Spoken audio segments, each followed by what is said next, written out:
शिवसेना में टूट तो हुई कि राज ठाकरे अगर होते तो शिवसेना एक अलग शिवसेना हो। शिवसेना बड़ा भाई और बीजेपी छोटा भाई की भूमिका में चलते रहे। एकनाथ शिंदे जी को मैं दावे से कह सकता हूं मुख्यमंत्री बनने के पहले देश की सियासत में तो कोई नहीं जानता। अब ये बीजेपी ने किया हर चीज में बीजेपी। पहले तो चुनाव हार गए तो बीजेपी ने हमारी 100 सीटें चुरा ली। ये मार दिया किसी ने, जनता नाराज है, ये बीजेपी के कार्यकर्ताओं ने मार दिया। ममता बनर्जी का फ्यूचर आपको क्या दिख रहा है? ममता बनर्जी एक चेहरा रही है। ममता बनर्जी के हारते या खत्म होते तृणमूल कांग्रेस कहीं नहीं। अभिषेक बनर्जी की कार्यप्रणाली के बारे में जितना अब सुन रहे, उनका नाम उतना नहीं सुनते थे लोग। लोगों की नाराजगी सड़क पर आ रही है सामने। नमस्कार दोस्तों, आप देख रहे हैं न्यूज इंडिया। आपके साथ मैं हूं अभिषेक और मेरे साथ हैं हमारे डिजिटल टीम के group editor doctor Praveen Tiwari sir. Sir बहुत स्वागत। इन फूल पत्तियों को देख करके पश्चिम बंगाल में जो टीएमसी की फूल पत्तियां हैं एक एक करके बिखर रही हैं। एक एक करके क्या, एक मुश्त सब कुछ बिखर गया टीएमसी का। इसी पे आज बात करते हैं। सर, टीएमसी का वही हश्र हुआ जो शिवसेना का बंगाल में हुआ था, महाराष्ट्र में हुआ था। नहीं, बंगाल ठीक बोल दिया आपने। शिवसेना तक क्यों जाते हैं हम? आप बंगाल की सियासत को समझो। अभी क्या होने वाला है वो भी बताएंगे कि आगे अभी आरोप लगेगा कि बीजेपी इसको तोड़ रही है, ये करे। ऐसा कुछ भी नहीं है। ये बंगाल की सियासत का एक चरित्र रहा है। एक समय था, बुद्धदेव भट्टाचार्य ये दावे से कहते थे कि हम 230 हैं, वो 30 हैं, क्या कर लेंगे। वो बुद्धदेव भट्टाचार्य तो खैर चले गए, वो तो व्यक्ति भी महत्वपूर्ण नहीं होता है, लेकिन जो पार्टी थी ना वाम दल, किसी ने सोचा नहीं था इतने दशकों तक अभेद्य किला था वामपंथ का, उसको भेद ही नहीं दिया जाएगा, वहां से वामपंथ को समाप्त कर दिया है। हुआ ना, इसी बंगाल में हुआ और होता है। ये बंगाल का चरित्र है। तो वो वामपंथ के जो कार्यकर्ता थे, नेता थे, वो कहाँ गए? सवाल ये आएगा। उन्हीं से तो फिर ये तृणमूल कांग्रेस बनी। यही तृणमूल कांग्रेस और उनके बच्चों से तो बीजेपी बनी। बीजेपी शुभेंदु अधिकारी खुद, वो तो खैर ठीक है, वो सारी की सारी आप जब उसमें जाएंगे तो नेता जो होता है, जो राजनेता होता है, जैसे उदाहरण के लिए लालू प्रसाद यादव, मुलायम सिंह यादव, वीपी सिंह, शरद पवार, कोई भी बड़ा सा नाम ले लीजिए, तो सब निकले एक ही जगह से। अब ये राजनीति जो है बाद बाद में टर्न लेती है और सब अपने अपने दल बनाते हैं, फिर उसमें से कुछ सक्सेसफुल भी हो जाते हैं और बहुत बढ़िया से उसको चलाते हैं। कुछ संगठन के तौर पर उसको विकसित करते हैं और फिर आगे बढ़ाते हैं। आप इतिहास में जाएंगे तो किसी भी नेता के जीवन में आप जाएं तो आप पाएंगे कि उनके रूट्स पर जाइए। अभी तो आपको ऐसा लगेगा, आपने जैसे कहा महाराष्ट्र, चलो महाराष्ट्र को समझते हैं पहले कि शिवसेना में टूट हो गई। बिल्कुल। शिवसेना कौन सी शिवसेना? शिवसेना में टूट तो उसी दिन होने वाली थी जब राज ठाकरे जो है वो अलग गए, उद्धव ठाकरे को अध्यक्ष बनाया गया, पुत्र मोह की बातें चली।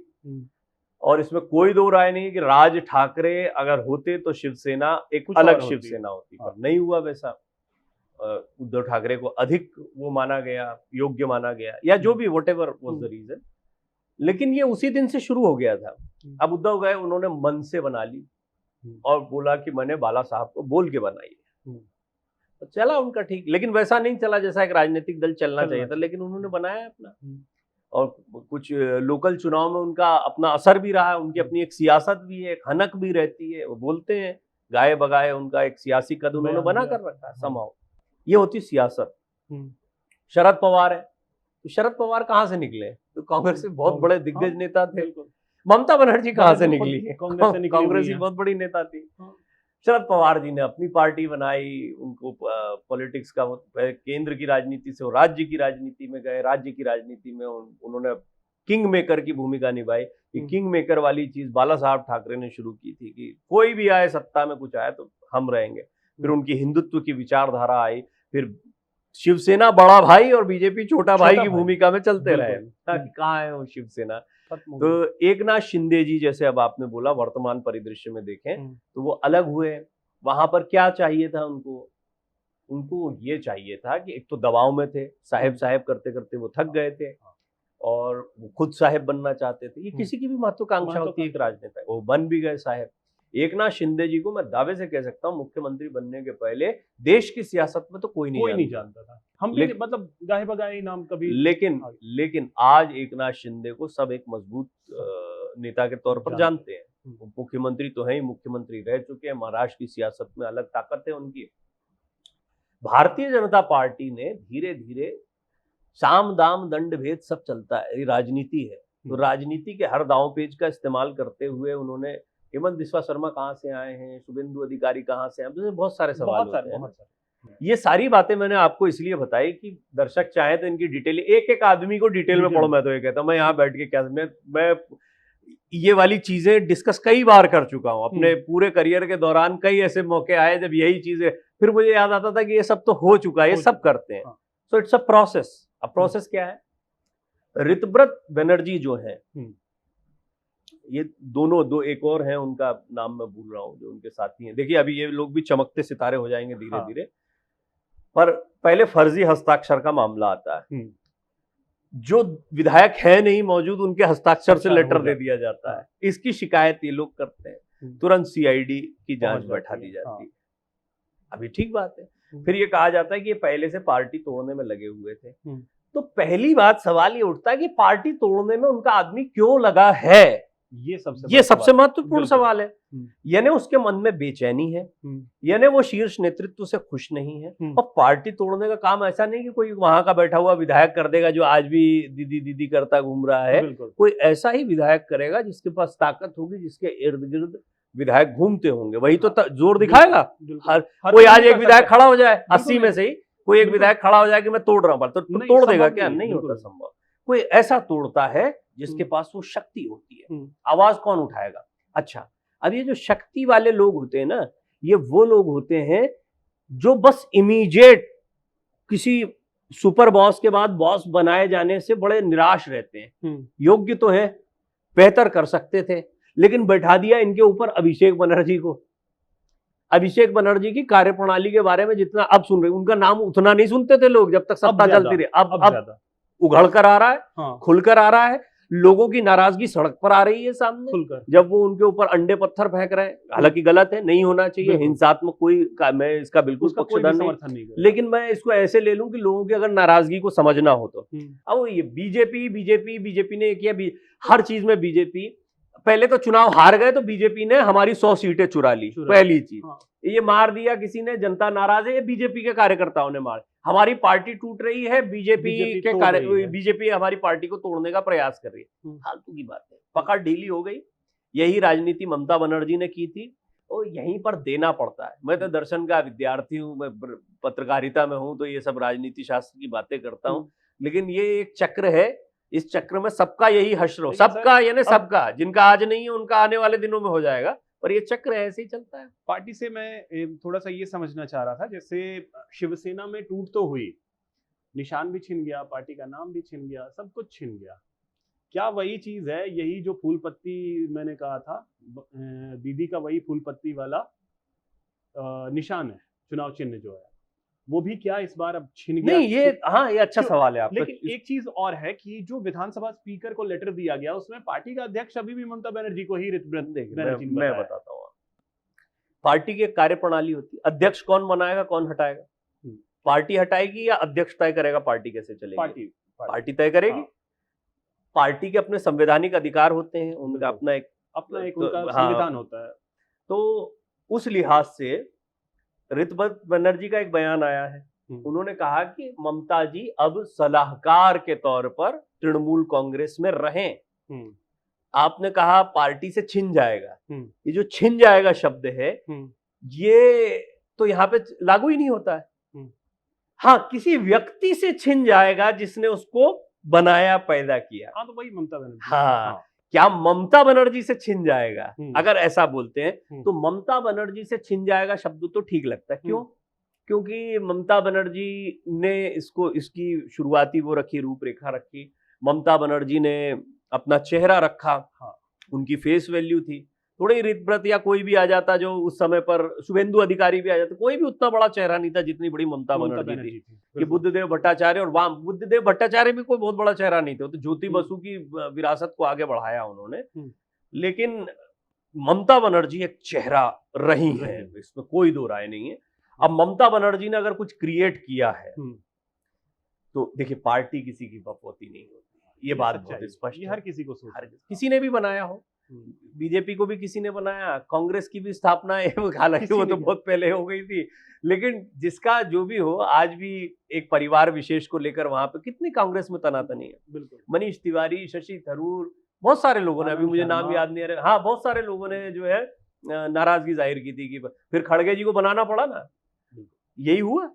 अब ये हर पार्टी में होता है, और पार्टी की संवैधानिकता तभी तक है जब तक सिरमौर कोई एक चेहरा या परिवार न हो। भारतीय जनता पार्टी ने यही तो ताकत दिखाई है, इसी को तो यूएसपी बनाया अपनी, कि देखो हमारे यहाँ एक साधारण कार्यकर्ता जिसको कल तक नहीं जानते हो, किसी के साथ सेल्फी खिंचा रहा नेताओं के साथ, वो उनका बॉस बन सकता है। ये हमारी पार्टी की परिपाटी है, तो वो रख रहे हैं इसको, और जोर से रख रहे हैं। और दूसरा वो होता है, मतलब बाप अगर राजनेता है तो बेटा राजनीति में आएगा, बेटी राजनीति में, सामान्य तौर पर होता है, लेकिन उसमें भी बहुत सतर्कता बरतते हैं। पर बाप अगर पार्टी का मालिक है तो बेटा भी पार्टी का मालिक होगा, और पार्टी के सारे कार्यकर्ता बाप के बाद बेटे को बॉस मान लेंगे। ये पार्टी का कल्चर नहीं होना होता है। सारी पार्टियां देख लीजिए आप। लेकिन कार्यकर्ता जुड़ नहीं पाते हैं। वंशवाद की राजनीति का जो मामला, नहीं जुड़ते मजबूरी के हैं, मजबूरी के जुड़े हुए हैं। मैं अभिषेक, ऐसा नहीं कि ये घटनाक्रम हुआ इसलिए बात कह रहा हूं, ये मेरी एनालिसिस बहुत पहले से रही है कि ममता बनर्जी के हारते या खत्म होते तृणमूल कांग्रेस कहीं नहीं है।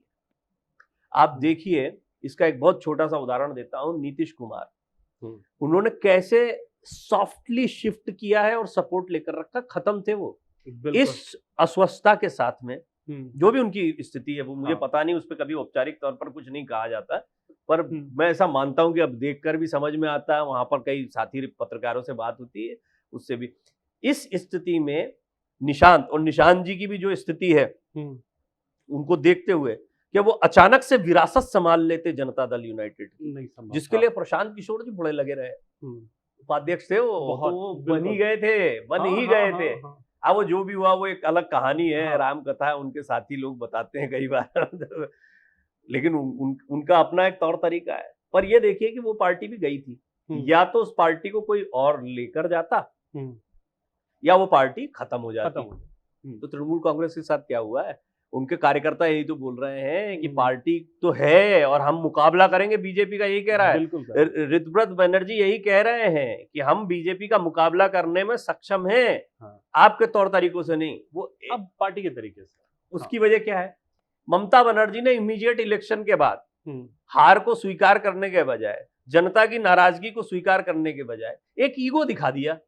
ये अच्छे ये भी मुझे भी लगता है कि आपको दूर से उनका चेहरा, पुरानी, मैं उनकी सियासत का बड़ा मुरीद रहा हूं, लेकिन हाल की सियासत का नहीं। उम्र होती है, उम्र के साथ साथ में फिर जब आप सत्ता में होते हो, ताकत लेते हो, लड़ते लड़ते आप किसी भय से अपने साथियों को साधने में, धन बल को बढ़ाने में, जन बल को, बहुत कुछ ऐसा करते हो कि आपकी वो जो सियासत की खूबसूरती होती है, राजनीति शास्त्र होता है, वो बहुत पीछे छूट जाता है। ममता बनर्जी ने अभी हारने के बाद क्या क्या किया, सड़कों पे मेरी सीटें चुरा ली हैं और ये कर दिया है और ये चोर हैं, वो हैं। सर, लग रहा है कि अब ममता बनर्जी का फ्यूचर आपको क्या दिख रहा है? ममता बनर्जी तो झीली अपनी जिंदगी बहुत बढ़िया से, एक अच्छी सशक्त ये वैसे ही है जैसा राजनीतिक भविष्य में आप, चलो आपने शरद पवार जी का उदाहरण दिया था, अब कब से पूछ रहे हैं लोग उनका भविष्य क्या है। अजीत पवार तोड़ के ले गए, अजीत पवार नहीं रहे, सब कुछ हो गया, शरद पवार हैं, आज भी वो बैठे हुए हैं, उनको चाणक्य बोला जाता है वो इधर। तो किसी राजनेता का भविष्य जब तक वो है तब तक कहीं कभी समाप्त नहीं होता है।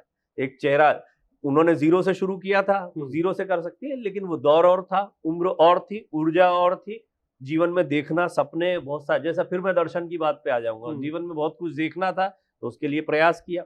अभिषेक बनर्जी का भविष्य क्या होगा ये पूछते आप तो ज्यादा ठीक रहता है। मेरा अगला सवाल यही था कि अब अभिषेक बनर्जी कहां और क्या। ममता बनर्जी का भविष्य दरअसल अभिषेक बनर्जी ही थे, और ये कुछ उन्होंने चाहा और कुछ अभिषेक बनर्जी ने अपना जोर लगा दिया। अभिषेक बनर्जी कितने सदे हुए राजनेता हैं इस पर मैं कोई टिप्पणी नहीं कर सकता, मैं जानता नहीं, मैंने उनकी राजनीति देखी नहीं है, मैंने संगठन में उनकी पकड़ को देखा नहीं है। उनको विरासत में मिला है, थाली में जमा जमाया मिला है, वो जमीनी कार्यकर्ताओं वाली बात नहीं जानते। ये इस बात से सिद्ध हो गया कि उनके कार्यकर्ता, उनके नेता उनसे प्रसन्न नहीं है। ऋतव्रत बनर्जी ये बोलते हैं कि ममता जी सलाहकार बन जाएं, लेकिन अभिषेक बनर्जी को मैं नहीं जानता। यानी नाराजगी उनकी किससे है? अभिषेक बनर्जी से। ममता बनर्जी से किसी की नाराजगी नहीं है। अभिषेक बनर्जी का मोह नहीं छोड़ पा रही ममता बनर्जी। किसकी समस्या है? ये ममता बनर्जी की समस्या है, तृणमूल कांग्रेस की समस्या है। अभिषेक बनर्जी जनाधार वाले नेता हैं कि आज बंगाल की जनता उनकी जय जयकार करते हुए उनके पीछे दौड़ रही है, ऐसी तो कोई स्थिति है नहीं। तो काहे पार्टी को आप अपने भतीजा मुंह में जो है निपटाने पे तुली हुई है? तो इन्होंने बचाने का प्रयास किया, ऐसा मुझे लगता है। इस पर कई लोगों की कई एनालिसिस होगी, वो संभावित एनालिसिस भी मैं आपको बता देता हूँ कि आप देखेंगे कि लोग कहेंगे कि क्या ये ऑपरेशन लोटस जैसा कुछ हो गया, तो बिल्कुल नहीं है, वैसी कोई स्थिति नहीं है। वो कहेंगे महाराष्ट्र का उदाहरण देंगे और महाराष्ट्र में दोनों ही पार्टियों का उदाहरण देंगे, तो दोनों पार्टियों में भारतीय जनता पार्टी ने तोड़ दिया, ये एक बात, और टूट रही है ऑलरेडी, और उसमें भारतीय जनता पार्टी का एक मौन समर्थन है, या एक साहस और संबल दे रहे हैं कि घबराओ मत, हम हैं। और नहीं भी दे रहे हैं तो उनको लग रहा है कि ये है हमारे साथ, बात खत्म हो गई। अब इसमें इनका मोरल सपोर्ट देना या मौन समर्थन देना महत्व की बात नहीं है। वो टूट रहे हैं, वो तो बेचैन है कि टूट जाएं क्या? हाँ, टूट जाते हैं। अब इसमें बोलो कि बीजेपी जिम्मेदार है, ये गलत बात है। वो टूटना क्यों चाह रहे हैं भाई? वो दूर क्यों जाना चाह रहे हैं? वो बेचैन क्यों हैं? आपने ऐसी परिस्थिति क्यों आने दी कि सामने वाला आपसे दूर जा रहा है? ममता बनर्जी का जनाधार खत्म हो चुका है। तृणमूल कांग्रेस का जो भविष्य की आप बात कर रहे हैं, वो तो अभी अपोनेंट पार्टी के तौर पर वो वहां पर रहेगी। कार्यकर्ता कितना जुड़ा रहता है, नहीं जुड़ा रहता है, किस स्तर पर जुड़ा रहता है, सियासत कैसी चल रही थी, किन लोगों के ग्रुप बनाए गए थे, लोगों के मन में कैसा डर था, व्यवस्था का क्या इस्तेमाल किया जा रहा था, क्या व्यवस्था के इस तरह के इस्तेमाल से, और ऐसा ना हो कि वर्तमान सरकार उसी ढर्रे पर आ जाए, क्योंकि पार्टियों से सत्ता परिवर्तन से ढर्रा नहीं बदलता, ढर्रों से कई लोगों का मिजाज बदल जाता है, फिर वो उसी तरह से काम करने लगते हैं कि सिस्टम ये बना हुआ। सिस्टम इतना मजबूत होता है कि वो अच्छे अच्छे नेताओं को, क्योंकि नए नए आए हैं, तो मैं तो दुआ ये करता हूं कि वर्तमान सरकार जो भारतीय जनता पार्टी की सरकार है, शुभेंदु वो जिन वादों के साथ आए हैं, जिस स्वच्छंदता, जैसे पुलिस का जो दुरुपयोग किया गया पश्चिम बंगाल में, वो नहीं होना चाहिए, बहुत दुरुपयोग किया गया। पत्रकारों के खिलाफ इतनी एफआईआर की गई, कोई सोशल मीडिया पे कुछ लिख देता था, पोस्ट कर देता था, आप उसको एफआईआर कर देते थे, उसके ऊपर केसेस लगते। मैं हूं उसमें से एक भुक्तभोगी, मुझ पे एफआईआर की गई, और मतलब लेना एक ना देना दो टाइप का मामला है, सोशल मीडिया से किसी की पोस्ट उठा के, इस तरह की बहुत हरकतें हुई। बिल्कुल, तो जो वो कह करके आए हैं सत्ता में, उस पर फोकस्ड रहें। अच्छा सर, एक जल्दी से जवाब बस इसका, क्या ममता बनर्जी को लगता है कि जब परिणाम आए थे, बाकायदा हार को स्वीकार करना चाहिए था? क्योंकि ये लोकतंत्र में हार जीत लगी रहती है। हार को स्वीकार करके पार्टी की बैठक बुला करके, सभी विधायकों को बुला करके, सांसदों को बुला करके, कार्यकर्ताओं को बुला करके, बातचीत करके अगर तरीके से जाती तो शायद पार्टी संगठित रहती, एकजुट रहती। राजनीति नैरेटिव से चलती है। पिछले लोकसभा चुनाव में संविधान बदल देंगे का नैरेटिव उठाया गया, और सबको लगता था यार क्या है ये, कौन सुनता है, लेकिन वो चल गया। ठीक है, उसका असर देखा। बिल्कुल। और उसका असर ऐसे नहीं देखा कि नतीजा ये है, उसका असर भारतीय जनता पार्टी ने जिस तरह संविधान के बारे में बोलना शुरू किया, उससे पता लगा कि नहीं, इसको गंभीरता से लिया गया है। ये हमारी एनालिसिस नहीं है, तो बीजेपी की एनालिसिस की है कि ये चला। हाँ, अब एक और नैरेटिव है जिसके साथ अगला चुनाव भी कितनी आई है, देख चुनाव खत्म नहीं होता और दूसरा चुनाव आ जाता, पता ही नहीं चलता है। दूसरे चुनाव की तैयारी चल रही है, ये लोकसभा चुनाव की तैयारी चल रही है। नैरेटिव ये है कि आपने केंद्रीय जांच एजेंसियों का कथित बेजा इस्तेमाल, जिसका आरोप लगातार लगाया जाता रहा है, आप ईवीएम को हैक कर लेते हैं, चोरी कर लेते हैं, वोट चोरी शब्द इन्होंने दिया है कथित तौर पर। आप जो है वो हमारे दलों को तोड़ते हैं, आप हमको डराते धमका, ये ऐसे नैरेटिव बनाए जा रहे हैं। ममता बनर्जी के पास अब क्या था? नैरेटिव को मजबूत करने का अवसर। तो उन्होंने सबसे पहले इसी अवसर को चुना कि आने वाले दिनों में तो ये उठाना ही है, इसको अभी मजबूती से उठा देते हैं और इसमें चेहरा बनाते हैं। लेकिन तू डाल तो मैं पात बीजेपी पीछे पीछे आ रही है, वो भी चल रहा है। और इधर ले दे के वो बीजेपी से लड़ने के चक्कर में ये भूल गई कि अपनी पार्टी को कैसे साधना है पहले, और इसी चक्कर में उनके जो अच्छे नेता हैं, मजबूत नेता हैं, वो उनसे छिटक गए हैं। जहां तक इनके भविष्य का सवाल है, ममता बनर्जी ऐसा नहीं कि हल्का फुल्का रहेगा, जैसे नाराजगी इनसे हुई है, नए नए के पास सब जाते हैं, फिर थोड़े दिन में फिर नाराजगी होती है, फिर उधर इधर सटक के चले जाते हैं, फिर इधर आ जाते हैं। फिर ये नेता, वो भी उनको देखो ना जिनको आप दूध का दूल्हा समझ रहे हो, जो टूट के इधर उधर होते चले जा रहे हैं। उनकी किसी दिन तक तो ममता बनर्जी के लिए इतनी आस्था थी कि वो देवी स्वरूपा थी, और अभी 1 मिनट सत्ता गई, इन्हें सत्ता की वजह से टिके हुए थे। बिल्कुल जो आप कह रहे हो ना तृणमूल, वो तृण ऐसे हो गए कि जैसे ही उनके वो सत्ता की शाखा हटी है, सारे पत्ते बिखरे हुए दिखाई दे रहे हैं दूर दूर तक। और इनको जोड़ना इतना आसान नहीं होता है, बहुत मुश्किल। और पार्टी को एज पार्टी अगर आप तृणमूल कांग्रेस को ममता बनर्जी के बिना सोचते हैं तो आप खुद ही सोच के देखिए। जैसे शिवसेना को आप बाला साहेब के बिना सोचते हैं, एक नाथ शिंदे जी हैं, आज कई लोगों को नहीं पता होगा, अगर किसी को बोले शिवसेना कौन है तो बोले हाँ ठाकरे जी। कई सामान्य लोगों की बात कर रहा हूँ मैं, आपकी पत्रकारों की बात नहीं कर रहा। एक नाथ शिंदे हैं शिवसेना के बॉस, तो किसी को हजम भी नहीं होता, अभी भी नहीं होता, लेकिन है तो है। बिल्कुल। और इसी तरह से आप एनसीपी को जो है शरद पवार के बिना नहीं सोच सकते हैं। हाँ, सोरेन के बिना जेएमएम, सारी पार्टियां हैं उस तरीके की। समाजवादी पार्टी अखिलेश यादव के बिना सोच लो, बिल्कुल। आप आरजेडी को तेजस्वी यादव, लालू प्रसाद यादव के बिना सोचो पहले, तो फिर तेजस्वी सेट हुए। अभी जो सबसे अच्छे 2 वारिस सेट हुए हैं वो यही है, सपा और आरजेडी, यही सेट हो पाए। हाँ, मतलब मैं ये बड़ा दिलचस्प आपने जो सवाल पूछा, शिबू सोरेन की जगह भी हाँ हेमंत सोरेन है, महबूबा मुफ्ती है, ऐसे बहुत सारे लोग निकल के आएंगे। अजीत पवार समहाउ अपनी ताकत बना ली थी, उद्धव ठाकरे वो नहीं कर पाए, और अब उनके जो बेटे हैं वो तो और भी जो है नहीं कर पाए, आदित्य ठाकरे। और इसी तरह से राज ठाकरे, मतलब कुल मिला के आप देखो विरासत की ये जो सियासत है ना, राहुल गांधी बड़े नेता के तौर पर निकल कर आए, कोई दो राय नहीं है, आज भी वो थ्रेट है। प्रियंका से जो उम्मीदें थी वैसा नहीं हो पाया, बट ये चल रहा है, ये राजनीति में ऐसा होता है, अगली पौध देनी पड़ती है। आप ममता बनर्जी का कोई ऐसा इतिहास नहीं है, बिल्कुल नहीं। नरेंद्र मोदी जी का ऐसा कोई इतिहास नहीं है कि उनके पीछे कोई राजनीति या परिवार में कोई राजनीति होती थी, ऐसे नहीं। अटल बिहारी वाजपेयी जी, बहुत सारे ऐसे वो है। ममता जी का तो मैंने जिक्र कर ही दिया, शरद पवार जी भी हो इंक्लूडिंग, ये उनकी जनरेशन में तो वही लेकर आए थे। बाला साहब ठाकरे यूनियन लीडरशिप से उन्होंने शुरुआत करके और इतने बड़े नेता 2 तरीके से निकलते हैं। बड़े जितने नेता हैं, जितने दल निकले हैं, वो सारे के सारे आपने देख लिया कि जमीन से जुड़े हुए नेता निकले हैं। आज भी जो निकल रहे हैं कई ऐसे बड़े चेहरे जो उभर कर सामने आ रहे हैं, जिनको कुछ समय पहले तक आप नहीं जानते थे। डॉक्टर मोहन यादव हैं, हेमंत बिस्वा शर्मा है, शुभेंदु अधिकारी है। ये बहुत अच्छा दिलचस्प विषय है अभिषेक, इसको कभी उठाना डिटेल में, इसमें विरासत पे बात करेंगे। लेकिन अभी जो अभिषेक बनर्जी है वो ना तो इसके लिए तैयार थे, बहुत जल्दबाजी हुई। अभिषेक बनर्जी की इमेज बहुत खराब है, ये बहुत साफ हो गया है।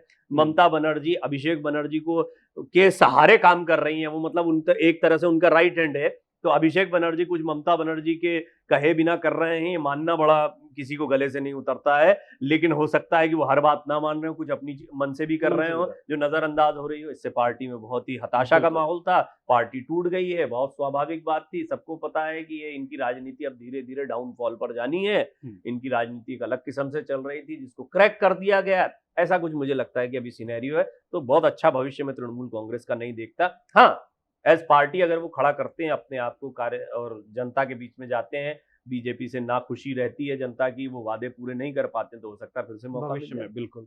तो चलिए सर, बहुत शुक्रिया, विस्तार से एक एक चीज जो है वो आपने बताई, बहुत शुक्रिया आपका। तो देखिए, पश्चिम बंगाल में फिलहाल कहानी ऐसी चल रही है कि टीएमसी टूट गई है। ममता बनर्जी के पास अब महज 20 से 22 विधायक बचे हैं। अब देखना अहम होगा कि अभिषेक बनर्जी किस तरीके से इन चीजों को हैंडल करते हैं और ममता बनर्जी क्या करती हैं। निगाहें सबकी होंगी, और ऐसी ही वीडियोस के लिए हमारे चैनल को सब्सक्राइब कीजिए, अधिक से अधिक वीडियो को शेयर कीजिए, लाइक कीजिए, अपना प्यार हमें देते रहिए। नमस्कार। नमस्कार।